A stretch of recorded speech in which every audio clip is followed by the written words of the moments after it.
Le Bitcoin a 10 ans après beaucoup de doutes sur cette monnaie virtuelle, trop volatile, trop fragile, trop exposée aux arnaques, disait-on.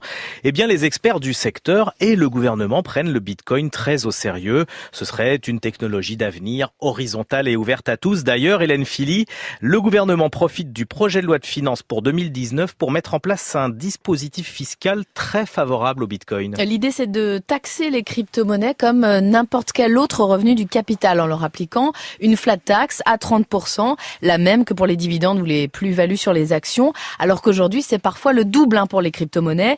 Pierre Noisat est un pionnier du Bitcoin en France et ça fait des mois qu'il se bat pour une fiscalité plus avantageuse. C'est une vraie valeur, c'est du vrai argent. Simplement, c'est une nouvelle forme d'argent et il est temps de le reconnaître et de l'acter dans la loi. Alors, c'est ce qu'on commence à faire timidement.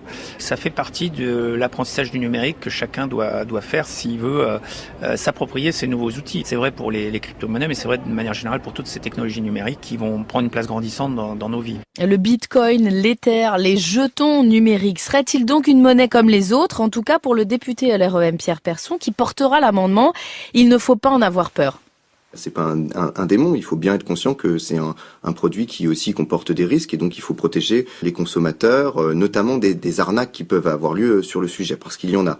Mais les cryptoactifs sont une déclinaison de la blockchain, ils permettent le financement de l'économie de la blockchain, et la blockchain pour moi est bientôt l'avenir d'Internet. La blockchain, une sorte de base de données fiable, partagée pour échanger des informations, effectuer des transactions sans passer par des intermédiaires, un système dans lequel la France entend rattraper son retard et devenir leader en Europe. Hélène Philly, le Bitcoin a 10 ans et je n'y comprends toujours rien. Enfin, c'est pas le cas d'Hélène. C'est le thème du téléphone sonne ce soir à 19h20. Vous n'aurez plus aucune excuse.